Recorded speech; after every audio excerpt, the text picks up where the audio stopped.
Hello everyone. मेरा नाम है सचिन राठौड़ और एंट्रोपी साइंस एकेडमी में मैं आपका स्वागत करता हूं। आज जो टॉपिक मैं आपको पढ़ाने जा रहा हूं उसका नाम है Newton's second law of motion. और Newton second law of motion कोई बड़ा टॉपिक नहीं है। ये काफ़ी सिंपल है, काफ़ी सीधा है और बहुत ही शॉर्ट है।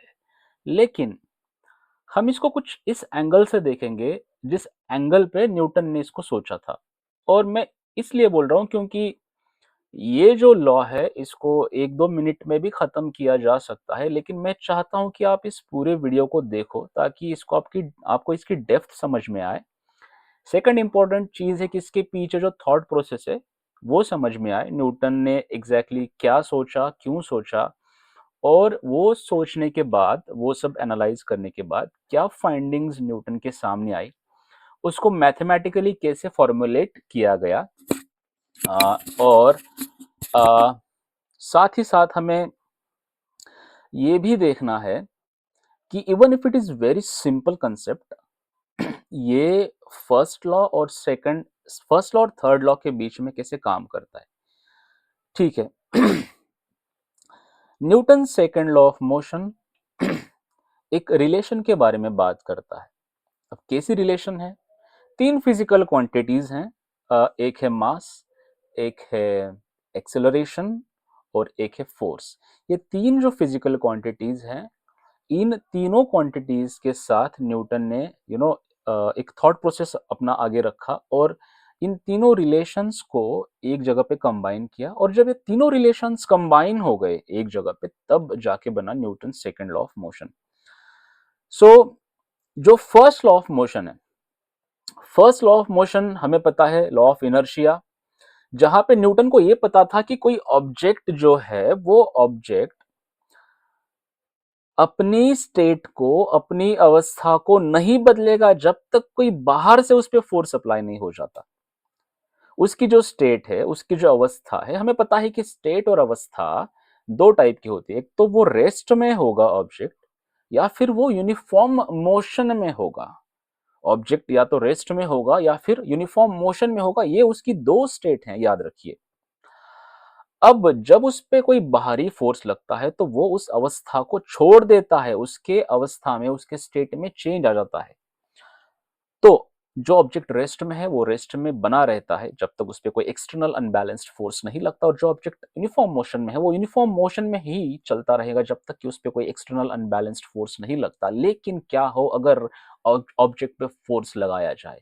ये थॉट प्रोसेस है न्यूटन का, इसको ध्यान से देखिए मैं क्या बोल रहा हूं। न्यूटन ने सोचा कि लॉ ऑफ इनर्शिया तो हो गया, लेकिन अब एक स्टेप आगे बढ़ते हैं, एक स्टेप थोड़ा सा और इसको सोचते हैं कि क्या होगा जब एक रेस्ट वाले ऑब्जेक्ट पे एक अनबैलेंस्ड एक्सटर्नल फोर्स अप्लाई किया जाएगा। उसके उस सिचुएशन में उसके स्टेट में, उसकी अवस्था में क्या डिफरेंस देखने को मिलेगा, क्या चेंजेस देखने को मिलेंगे। तो हम पहले एक ऑब्जर्वेशन को नोट करते हैं। यहाँ पे मैं एक सिंपल ऑब्जेक्ट यहाँ पे ले लेता हूँ, काफी सिंपल ऑब्जेक्ट, एक पेन है। इस पेन पे अगर फोर्स अप्लाई होता है इस डायरेक्शन से, देखो ये डायरेक्शन है, इस फोर्स पे अप्लाई कर रही है फोर्स, सॉरी इस ऑब्जेक्ट पे फोर्स अप्लाई हो रहा है। अब जब इस डायरेक्शन से फोर्स अप्लाई होगा इस ऑब्जेक्ट पे, तो ऑब्जेक्ट ऑब्वियसली इसी डायरेक्शन में आगे बढ़ेगा, ऑब्जेक्ट इसी डायरेक्शन में आगे बढ़ेगा। अब अगर इस ऑब्जेक्ट पे फोर्स अप्लाई होता है इस डायरेक्शन से, तो ऑब्जेक्ट इसी डायरेक्शन में आगे बढ़ेगा। ठीक है। अगर मैं इस पे पीछे से फोर्स अप्लाई करता हूं तो ऑब्जेक्ट आगे बढ़ेगा। अगर यहां से अप्लाई करता हूं तो ऑब्जेक्ट इस साइड में आएगा। एक रिलेशनशिप न्यूटन ने बताई कि जिस डायरेक्शन में फोर्स अप्लाई होता है किसी ऑब्जेक्ट पे, जिस डायरेक्शन में फोर्स अप्लाई होता है किसी ऑब्जेक्ट पे, ऑब्जेक्ट उसी डायरेक्शन में आगे बढ़ता है। ऑब्जेक्ट की स्टेट चेंज होने वाली है, ऑब्जेक्ट की अवस्था चेंज होने वाली है किस डायरेक्शन में? जिस डायरेक्शन में उस पर फोर्स लगा है। किसी बंद पड़ी हुई कार को, गाड़ी को जब हम पीछे से धक्का लगाते हैं तो गाड़ी कहां जाती है? बड़ा ही सिंपल क्वेश्चन है।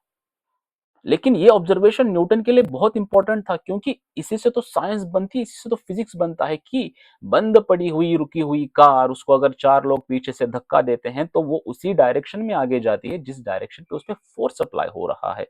और ये पहला ऑब्जर्वेशन है न्यूटन का। सेकंड ऑब्जर्वेशन सेकंड ऑब्जर्वेशन ये है कि अगर उस ऑब्जेक्ट का मास बढ़ा दिया जाए, सॉरी, उसके पहले का ऑब्जर्वेशन, सेकंड ऑब्जर्वेशन पे फोकस करते हैं। अगर उस ऑब्जेक्ट पे ज्यादा फोर्स लगाया जाए तो क्या होगा? उस ऑब्जेक्ट का एक्सेलरेशन ज्यादा होगा।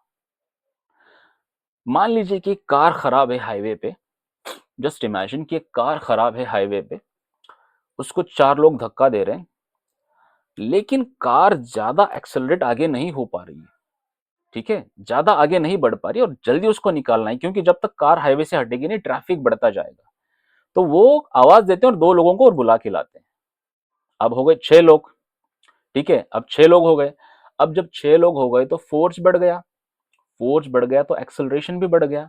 मतलब किसी ऑब्जेक्ट पे जितना ज्यादा फोर्स लगाओ उतना ज्यादा एक्सेलरेशन बढ़ता है, किसी ऑब्जेक्ट पे कम फोर्स लगाओ उतना कम एक्सेलरेशन होता है। ये एक रिलेशन है फोर्स और एक्सेलरेशन के बीच का। एक रिलेशन है फोर्स और एक्सेलरेशन के बीच का कि ज्यादा फोर्स ज्यादा एक्सेलरेशन, कम फोर्स कम एक्सेलरेशन। जो पहला रिलेशन हमने देखा था वो कुछ इस तरह से था, वो डायरेक्शन से रिलेटेड रिलेशन था कि फोर्स जिस डायरेक्शन में लगेगा उसी डायरेक्शन में एक्सेलरेशन होगा, उसी डायरेक्शन में मोशन होगा। और सेकंड रिलेशन ये है कि जितना ज्यादा फोर्स उतना ज्यादा एक्सेलरेशन, जितना कम फोर्स उतना कम एक्सेलरेशन। अब तीसरे नंबर पे आते हैं, वो है मास से रिलेटेड। मास क्या होता है? मास होता है किसी भी ऑब्जेक्ट में कितना मैटर प्रेजेंट है, और सभी चीजों के पास मास है। ऑलमोस्ट, नहीं नहीं, सभी चीजों के पास मास है। मास किसके पास नहीं है? लाइट के पास मास नहीं है। केवल वही चीज हम इंसानियत को पता है जिसके पास मास नहीं है, उसको छोड़ के बाकी की सभी चीजों के पास मास है। मतलब बाकी की सभी चीजों पर ये लॉ लागू होता है, उस पे काम करता है। इनर्शिया हर एक ऑब्जेक्ट में है उस जिसके पास मास है। ठीक है, तीसरा रिलेशन देखते हैं। तीसरा रिलेशन क्या है? तीसरा रिलेशन कुछ इस तरह से है, बहुत ही सिंपल है, कि अगर ऑब्जेक्ट का मास बढ़ा दिया जाए तो फिर क्या होगा? अगर कार में, बंद पड़ी हुई कार को 6 लोग धक्का दे रहे हैं, अब उस बंद पड़ी हुई कार में 4 लोग हमने बिठा दिए, तो कार का मास बढ़ गया। बढ़ गया कि नहीं बढ़ गया? और जब कार का मास बढ़ गया, even if 6 people is pushing the car, 6 लोग उसको धक्का दे रहे हैं, उस कार को पुश कर रहे हैं आगे ढकेलने के लिए, फिर भी एक्सेलरेशन कम हो जाएगा क्योंकि वजन बढ़ गया, मास बढ़ गया। एक और एग्जांपल देखते हैं कि कार की जगह ट्रक खराब हो गया। भाई ट्रक का मास तो आप लोगों को पता है, कार से ऑब्वियसली ज्यादा। मान लीजिए कार 1000 किलो की है, ट्रक 5000 किलो का है। मान लीजिए कि कार 1000 किलो की है, ट्रक 5000 किलो का है। अब यही 6 लोग अगर ट्रक को धक्का मारेंगे, ट्रक पंक्चर हो गया, खराब हो गया, रास्ते पे, हाईवे पे ट्रैफिक जाम हो चुका है, उसको जल्दी रास्ते से बाहर निकालना है, 6 लोग उसको धक्का लगा रहे हैं, लेकिन एक्सेलरेशन कम है कार की कंपैरिजन में। आप इमेजिन कीजिए 6 लोग जब कार को धक्का दे रहे थे, कार बड़ी आराम से तेजी से हाईवे से बाहर निकाल दी गई। लेकिन जब ट्रक था, जब वहां पे ट्रक था, मास ज्यादा था। क्या डिफरेंस है और कार और ट्रक में? दोनों मैटर है, दोनों ऑब्जेक्ट है, लेकिन डिफरेंस मास का है। डिफरेंस मास का है, ट्रक में मास ज्यादा है, ट्रक में मैटर ज्यादा है। Amount of matter in truck is more than amount of matter in car. इसलिए ट्रक का मास ज्यादा है, कार का मास कम है। और जब मास बढ़ता है तो एक्सेलरेशन घटता है, जब मास घटता है तो एक्सेलरेशन बढ़ता है। ये रिलेशन है, ये वो दो फिजिकल क्वांटिटीज एक दूसरे के साथ लिंक्ड हैं। जितना ज्यादा मास होगा उतना कम एक्सेलरेशन होगा, और जितना कम मास होगा उतना ज्यादा एक्सेलरेशन होगा। ये इनवर्स प्रोपोर्शनैलिटी है मास और एक्सेलरेशन के बीच। इनवर्स प्रोपोर्शनैलिटी है, क्या है? Inverse proportionality. और डायरेक्ट प्रोपोर्शनैलिटी जो सेकंड रिलेशन में हमने देखा था वो इस तरह से था कि जितना ज्यादा फोर्स होगा उतना ही ज्यादा एक्सेलरेशन होगा, जितना कम फोर्स होगा उतना ही कम एक्सेलरेशन होगा। इसका मतलब यह है कि force is directly proportional to acceleration. या फिर हम ऐसा बोल सकते हैं कि acceleration is directly proportional to force. When force increases, acceleration increases. When force decreases, acceleration decreases. ये एक बेसिक आइडिया मैंने आपके सामने रखा कि अब इन तीनों रिलेशन को हम कंबाइन करेंगे, तीनों ऑब्जर्वेशन को हम एक साथ एक स्टेटमेंट में लाएंगे, इसको मैथमेटिकली फॉर्मुलेट करेंगे। और उसके बाद देखेंगे कि कैसे ये वैलिड है, कैसे ये काम करता है। Let's begin. Newton's second law of motion, इसको हम ऑलरेडी स्टार्ट कर चुके हैं, पर फिर भी अब इसको समझते हैं। यहाँ पे एंट्रोपी साइंस एकेडमी हम कंसेप्ट पे काम करते हैं, हम उसको इजी बनाते हैं, फन बनाते हैं, इंटरेस्टिंग बनाते हैं, रियल लाइफ एग्जांपल को इंपॉर्टेंस देते हैं, और यहाँ पे बहुत कुछ होता है। तो I hope you will subscribe this channel. आपके सब्सक्रिप्शन से, आपके एक लाइक से, आपके एक शेयर से हमें बहुत ज़्यादा कॉन्फिडेंस मिलता है, हमें मोटिवेशन मिलता है, एंड ये हमारे लिए बहुत काम करेगा। So please subscribe and do share this video with your friends, ताकि वो भी समझ पाएँ कि ये क्या कंसेप्ट है, इसको हम डेप्थ में देखने वाले हैं। ठीक है, इसकी स्टेटमेंट देखिए क्या है। The acceleration of an object is directly proportional to the net force acting on it. Net force का मतलब होता है टोटल फोर्स। नेट फोर्स का मतलब होता है टोटल फोर्स। मान लीजिए कि ये पेन, ये ऑब्जेक्ट लीजिए, इस ऑब्जेक्ट पे यहां से 5 न्यूटन का फोर्स लग रहा है। ठीक है, तो इस ऑब्जेक्ट पे टोटल 5 न्यूटन का फोर्स हो गया। अगर यहां पे 10 न्यूटन का फोर्स लग रहा है तो 10 न्यूटन का फोर्स हो गया। लेकिन इसको मैं थोड़ा सा बेटर समझाता हूं। ये एक बॉक्स है, लेट मी चेक ये विजिबल है या नहीं है। Yes, it is visible. ठीक है, ये एक बॉक्स है, इस डायरेक्शन में इस पे 5 न्यूटन का फोर्स लग रहा है। इस पे ना ऊपर से कोई फोर्स लग रहा है, ना नीचे से कोई फोर्स लग रहा है, ना इस डायरेक्शन से कोई फोर्स लग रहा है, केवल 5 न्यूटन का फोर्स लग रहा है। इसका जो नेट फोर्स है ना, इट इज 5 न्यूटन, मतलब टोटल फोर्स। अगर हम इस पे और फोर्स बढ़ा देते हैं, लेट्स सी, ये हमने एक और फोर्स बढ़ाया, ये 5 न्यूटन का है, अब कितना होगा? अब होगा 10 न्यूटन का। अब ये बढ़ के कितना हो गया? पहले था 5 न्यूटन, अब हो गया 10 न्यूटन का। अब इस साइड से हम 5 न्यूटन का फोर्स लगा देते हैं। अब फोर्स की डायरेक्शन चेंज हो गई। फोर्स वेक्टर क्वांटिटी है, फोर्स में डायरेक्शन मैटर करती है। ये जो 5 न्यूटन का फोर्स इस अपोजिट डायरेक्शन में लग रहा है, इधर टोटल फोर्स कितना है? 10 न्यूटन का फोर्स हो गया, 5 न्यूटन एंड 5 न्यूटन। यहाँ पे 5 न्यूटन का फोर्स है, ये 5 न्यूटन का फोर्स इसमें से 5 न्यूटन कैंसिल कर देगा, कम कर देगा। तो अब कितना नेट फोर्स है, इसको कैसे निकालेंगे? 5 न्यूटन प्लस 5 न्यूटन, जो उस साइड से माइनस 5 न्यूटन। माइनस क्यों आया? क्योंकि माइनस आया क्योंकि फोर्स की डायरेक्शन चेंज हो गई। फोर्स की डायरेक्शन चेंज हो गई तो फोर्स का साइन भी चेंज हो जाएगा। 5 और 5 10, 5 plus 5 10, minus 5 is equal to 5 newton. तो ये नेट फोर्स है। अगर मैं इस डायरेक्शन से 15 न्यूटन का फोर्स लगा दूं, फिर क्या होगा? इस डायरेक्शन में 10 न्यूटन का फोर्स है, इस डायरेक्शन में 15 न्यूटन का फोर्स है। 10 न्यूटन का फोर्स कैंसिल हो जाएगा और 5 न्यूटन का नेट फोर्स बचेगा विथ ये वाली डायरेक्शन। 10 न्यूटन का फोर्स कैंसिल हो जाएगा, 15 न्यूटन में से 5 न्यूटन का फोर्स बचेगा, और नेट फोर्स इस सिचुएशन में कितना होगा? नेट फोर्स होगा 5 न्यूटन। तो नेट फोर्स मतलब उस ऑब्जेक्ट पे जो टोटल फोर्स लग रहा है वो है। इसमें कोई, जैसे कि मैंने कार का एग्जांपल दिया था, कार में रोड का फ्रिक्शन होता है तो हम उसको इग्नोर कर रहे हैं। फ्रिक्शन एक अलग टॉपिक है, उसका कंसेप्ट अलग है। ठीक है, इस स्टेटमेंट को आप देखिए। The acceleration of an object is directly proportional to the net force acting on it. ये सेकंड रिलेशन जो हमने डिस्कस किया था कि यहाँ पे डायरेक्ट प्रोपोर्शनैलिटी है। किसमें? एक्सेलरेशन और उस पे लगने वाला नेट फोर्स। एक्सेलरेशन और उस पे लगने वाला नेट फोर्स, ये होगी डायरेक्ट प्रोपोर्शनैलिटी। डायरेक्ट प्रोपोर्शनैलिटी क्या होती है मैं आपको समझाता हूं, उसका एक अच्छा एग्जांपल भी देता हूं, उसको हम सिंपल बनाएंगे, लेकिन पहले इस स्टेटमेंट को देख लेते हैं। Is in the direction of the net force, is in the direction of the net force, जो पहला रिलेशन मैंने आपको समझाया था, जहां पे ऑब्जेक्ट पे जब फोर्स लगता है तो उसका एक्सेलरेशन उसी डायरेक्शन में होता है जिस डायरेक्शन में उस पे फोर्स लगा है। अब तीसरा, inversely proportional to its mass. Inversely proportional to its mass, ये हमारा थर्ड रिलेशन था जो ऑब्जर्वेशन न्यूटन का मैंने आपके सामने रखा था, जहां पे ये मैंने बोला था कि जो मास है वो एक रोल प्ले करता है। अगर मास ज्यादा होगा तो एक्सेलरेशन कम होगा, और मास कम होगा तो एक्सेलरेशन ज्यादा होगा, वो सेम फोर्स के लिए। अगर हम फोर्स बढ़ाते हैं तो एक्सेलरेशन बढ़ेगा, वो भी इसमें कवर है इस लॉ में।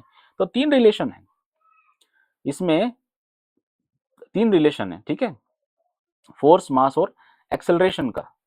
अब एक नॉर्मल एग्जांपल से समझते हैं। ये बॉक्स है, मैंने आपको ऊपर एक एग्जांपल दिया था। इस बॉक्स पे यहाँ पे 10 न्यूटन का फोर्स लग रहा है। फोर्स की डायरेक्शन ये है, एक्सेलरेशन की डायरेक्शन भी यही रहेगी। यहाँ पे है एक्सेलरेशन और यहाँ पे है फोर्स। फोर्स की डायरेक्शन ये है, एक्सेलरेशन की डायरेक्शन भी ये रहेगी।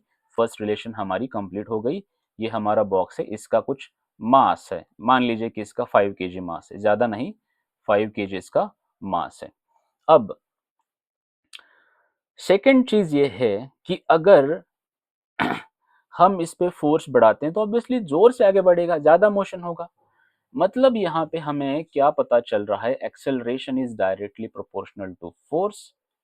अगर डायरेक्टली प्रोपोर्शनल का मतलब ये होता है कि जब एक चीज में कोई बदलाव होता है वैसा ही बदलाव दूसरी चीज में होता है जो उसके साथ रिलेशन में है, जो उसके साथ लिंक्ड है। यहाँ पे एक्सेलरेशन और फोर्स एक दूसरे के साथ रिलेशन में है, लिंक्ड है एक दूसरे दूसरे के साथ। अगर जितने अमाउंट में फोर्स बढ़ता है वैसा ही इफेक्ट एक्सेलरेशन पे देखने को मिलेगा।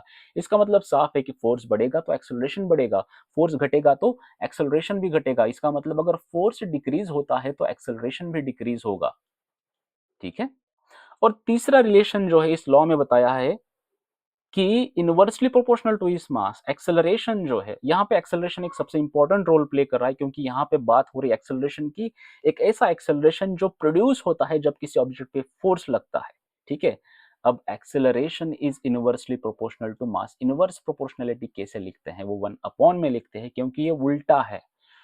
फोर्स और एक्सेलरेशन में डायरेक्ट प्रोपोर्शनैलिटी है, फोर्स बढ़ता है तो एक्सेलरेशन बढ़ता है, फोर्स घटता है तो एक्सेलरेशन घटता है। लेकिन अगर मास इंक्रीज होता है तो एक्सेलरेशन डिक्रीज होता है, और मास अगर डिक्रीज होता है तो एक्सेलरेशन इंक्रीज होता है। ये है इनवर्स प्रोपोर्शनैलिटी। मतलब इस साइड की चीज अगर घटती है तो इस साइड की चीज बढ़ती है, इस साइड की चीज अगर इंक्रीज होती है तो इस साइड की चीज डिक्रीज होती है। ये उल्टा रिलेशन इन दोनों के बीच में होता है, और ऊपर डायरेक्ट प्रोपोर्शनैलिटी है। अब इसको हमें एक मैथमेटिकल इक्वेशन में डालना पड़ेगा कि हमने तीन ऑब्जर्वेशन देखे, तीन ऑब्जर्वेशन के तीन रिलेशन हमने देखे, ये तीनों रिलेशन को कंबाइन किया, कंबाइन करने के बाद एक लॉ बना। उस लॉ को न्यूटन का सेकंड लॉ ऑफ मोशन कहा जाता है। मोशन क्यों कहा जाता है, क्योंकि किसी ऑब्जेक्ट पे जब फोर्स लगता है तो वो मोशन में जाता है, इसीलिए इसको लॉ ऑफ मोशन कहा जाता है। कि जब किसी ऑब्जेक्ट पे फोर्स लगेगा तो उसकी स्टेट चेंज होगी, वो मोशन में जाएगा, ठीक है। देखिए ये जो ये ना, इसको प्रोपोर्शनैलिटी का साइन बोलते हैं। ये साइन है, इसको अगर हटाना है तो हमें एक कांस्टेंट वैल्यू पुट करनी होती है, जिसके बाद हम इसको हटा सकते हैं। और जब तक हम कांस्टेंट वैल्यू पुट नहीं करेंगे तब तक वो इक्वेशन कंप्लीट कैसे होगा। देखिए हमारे पास एक इक्वेशन है, acceleration is directly proportional to force and it is inversely proportional to mass. ये तो समझ में आ गया हमारे सामने, लेकिन इससे हमें परफेक्ट वैल्यू तो नहीं मिलेगी ना, इससे हमें वो मैग्नीट्यूड नहीं मिलेगा, वो रियल नंबर नहीं मिलेगा जो हमें चाहिए। इसके वजह से इसको हटाना बहुत जरूरी है, वी हैव टू रिमूव, इसको हटाना पड़ेगा। और इसे हटाने के लिए हमें इसमें ना एक कांस्टेंट ऐड करना पड़ता है। कांस्टेंट इसमें होना चाहिए, जब वो कांस्टेंट उसके, और कांस्टेंट पे ऐसा कुछ भी कांस्टेंट नहीं डाल सकते, उस रिलेशन से रिलेटेड कोई कांस्टेंट होना चाहिए, उसके बाद इस प्रोपोर्शनैलिटी साइन को हम हटा सकते हैं, हमारे पास एक परफेक्ट इक्वेशन आ जाती है।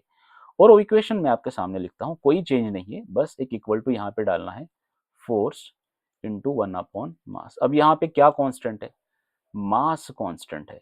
मास वो कांस्टेंट है जो पूरे यूनिवर्स में इक्वल रहता है, चेंज नहीं होता। वेट बदल सकता है, मास कभी नहीं बदलता। आप यहाँ जाओ, सन पे जाओ, मून पे जाओ, आपका मास कभी चेंज नहीं होता। Mass is the amount of matter present in that object, और वो चेंज नहीं होता।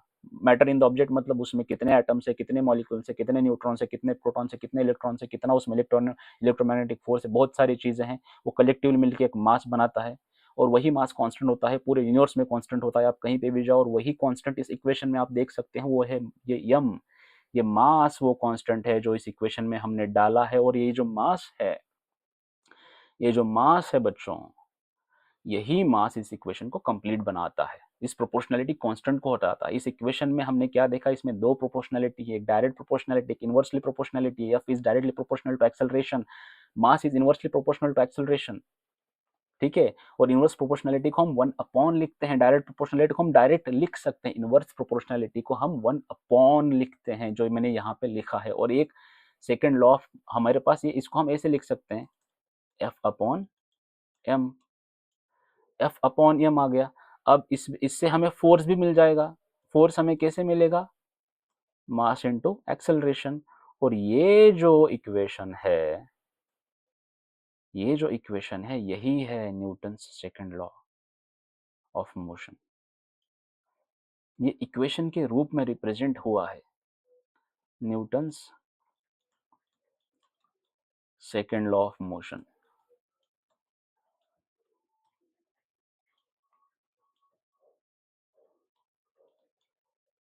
यहाँ पे सबसे ज्यादा फोकस है एक्सेलरेशन पे। एक्सेलरेशन मतलब चेंज इन मोशन। एक्सेलरेशन मतलब किसी मोशन में जब कोई बदलाव आता है उसको एक्सेलरेशन बोलते हैं, ठीक है।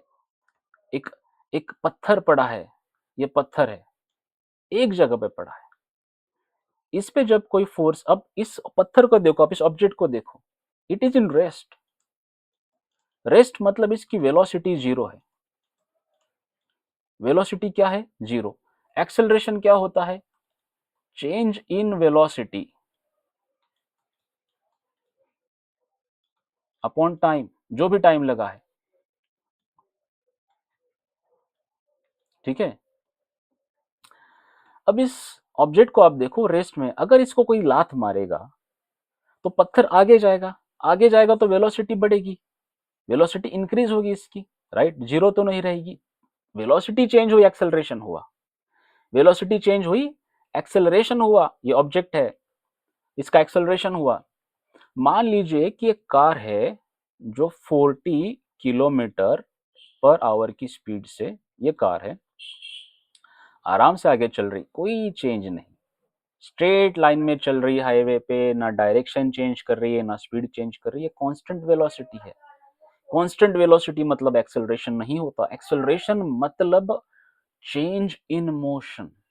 यहाँ पे एक मोशन तो है बट वो कांस्टेंट वेलोसिटी वाला यूनिफॉर्म मोशन है। यूनिफॉर्म मोशन और रेस्ट में एक्सेलरेशन नहीं होता। अब अगर इसी कार को 50 किलोमीटर पर आवर पे अगर ले जाना है, एक सेकेंड, अगर इसी कार को 50 किलोमीटर पर आवर पे ले जाना मतलब इसकी वेलोसिटी को चेंज करना, कांस्टेंट वेलोसिटी को चेंज करना। चेंज आ गया वेलोसिटी में, चेंज आ गया मोशन में। मोशन तो चेंज हो रहा है क्योंकि पहले मोशन था 40 किलोमीटर पर आवर, अब मोशन है 50 किलोमीटर पर आवर, मतलब एक्सेलरेशन। एक्सेलरेशन मतलब चेंज इन मोशन।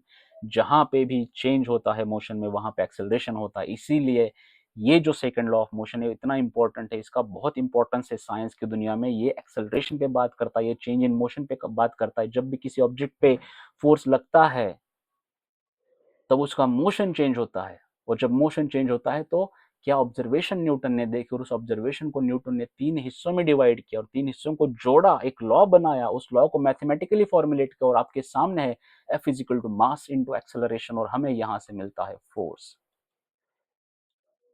फोर्स इस दुनिया के दिल की धड़कन है, फोर्स के बिना दुनिया क्या ही एग्जिस्ट करेगी। और इस तरह से न्यूटन ने फर्स्ट टाइम फोर्स को यहाँ पे डिफाइन किया। आप इमेजिन करके देखिए, उस समय फोर्स एक ऐसी क्वांटिटी है, बिना फोर्स के मैं पेन नहीं उठा सकता, मैं खुद चल नहीं सकता, चीजें यहाँ से वहां मूव हो नहीं सकती। एक इलेक्ट्रॉन और प्रोटॉन के बीच में फोर्स होता है, इलेक्ट्रोमैग्नेटिक फोर्स होता है, स्ट्रॉन्ग न्यूक्लियर फोर्स होता है, वीक न्यूक्लियर फोर्स होता है, हर जगह पे फोर्स है, ग्रेविटेशनल फोर्स है। विदाउट फोर्स क्या ही हो सकता है। हम गाड़ियां चलाते हैं तो फोर्स लगाना पड़ता है। इंजन क्या करता है, फोर्स क्रिएट करता है। कार का वजन कम है, मास कम है, छोटा इंजन होता है। ट्रक में मास जाता ज्यादा होता है, माल भरा हुआ होता है, लोड होता है, टन में माल होता है उधर, वहां पे बड़ा इंजन क्यों लगा है, क्योंकि ज्यादा फोर्स तो क्रिएट होना चाहिए। इसी फोर्स पे तो दुनिया चलती है। और इसी फोर्स का डेफिनेशन ये सेकंड लॉ ऑफ मोशन हमें देता है। कितना खूबसूरत डेफिनेशन है, कितना खूबसूरत इक्वेशन है। मास इंटू एक्सेलरेशन, जब फोर्स लगेगा तो मास में एक्सेलरेशन होगा। वो नेट फोर्स, उसमें उतनी ताकत होनी चाहिए कि वो एक्सेलरेट कर दे मास को, वो नेट फोर्स है। उसमें अगर ताकत नहीं है फोर्स में उस मास को एक्सेलरेट करने की, मास नहीं लेगा अपनी जगह से, ओवरकम नहीं होगा, मास का इनर्शिया फोर्स को काउंटर कर देगा, हटो तुम इतना फोर्स ही नहीं हो जो मुझे हिला सको, मैं तुमसे बड़ा मास हूं। अगर इस मास को इसकी जगह से हिलाना है, इसको मोशन में लाना है, इसको ढकेलना है, इसकी अवस्था को चेंज करना है, इसकी स्टेट को चेंज करना है, तो तुम्हें उस पर उतना फोर्स लगाना पड़ेगा जिस फोर्स से उसका इनर्शिया टूट जाए, जिस फोर्स से उसके अंदर का इनर्शिया को ओवरकम कर दे। मैं ऐसे ही पढ़ाता हूं, मैं फील करता हूं फिजिक्स को, मैं इसको अपनी जिंदगी के हर लम्हे में फील करता हूं, और मैं न्यूटन का आभारी हूं कि उसने हमें ये खूबसूरत रिलेशन दिया, force is equal to mass into acceleration. हमने 3 रिलेशन की बात करी, एक्सेलरेशन, मास और फोर्स में। ये 3 रिलेशन के अलग अलग ऑब्जर्वेशन, इन 3 रिलेशन को कंबाइन किया। फोर्स बढ़ेगा तो एक्सेलरेशन बढ़ेगा, फोर्स घटेगा तो एक्सेलरेशन कम होगा। जिस डायरेक्शन में फोर्स लगेगा उसी डायरेक्शन में एक्सेलरेशन होगा, और जितना ज्यादा मास होगा उतना कम एक्सेलरेशन होगा। मास डायरेक्टली इफेक्ट करेगा, इनवर्सली इफेक्ट करेगा एक्सेलरेशन को, फोर्स डायरेक्टली इफेक्ट करेगा एक्सेलरेशन को। ये है, और इसके अलग अलग कंपोनेंट है। ये कोई एक जो भी लॉ होता है, जो स्टेटमेंट होता है, वो स्टेटमेंट जो होता है वो दिखने में थोड़ा सा डरावना लग सकता है। जैसे हमारे सामने अगर हम कोई एग्जांपल नहीं लेते, हम डायरेक्टली इस पे जंप कर जाते हैं, डायरेक्टली इसको देखते हैं, और ये होता है कि the acceleration of an object is directly proportional to the net force acting on it, is in the direction of the net force and inversely proportional to its mass. सिर्फ पढ़ने से सारी चीजें क्लियर नहीं होती, और यही तो टीचर का काम होता है कि वो अंदर घुस के बताए बच्चों को कि क्या उसमें एग्जैक्टली बताया गया है। ठीक है, तो इसके अलग अलग कंपोनेंट जो एक्सेलरेशन है, डायरेक्शन है, नेट फोर्स है, उसके बाद डायरेक्ट प्रोपोर्शनैलिटी है, इनवर्स प्रोपोर्शनैलिटी है, मास, इन सारी चीज़ों को हमने देखा समझा है। आई होप ये वीडियो आपको अच्छा लगा, आई होप इसमें से आपको समझ में आया। मैं और भी बहुत सारी वीडियोस लेके आने वाला हूँ, मैं बहुत सारे कंसेप्ट पे काम कर रहा हूँ, मैं उसके वीडियोस बना रहा हूँ, मैं आपके लिए लेके आऊँगा। तो please subscribe to this channel, share this channel with your friends, in your school, wherever, जहाँ पे आप हो सके। Help me, help yourself, and या पढ़ाई करते रहिए। Thank you so much.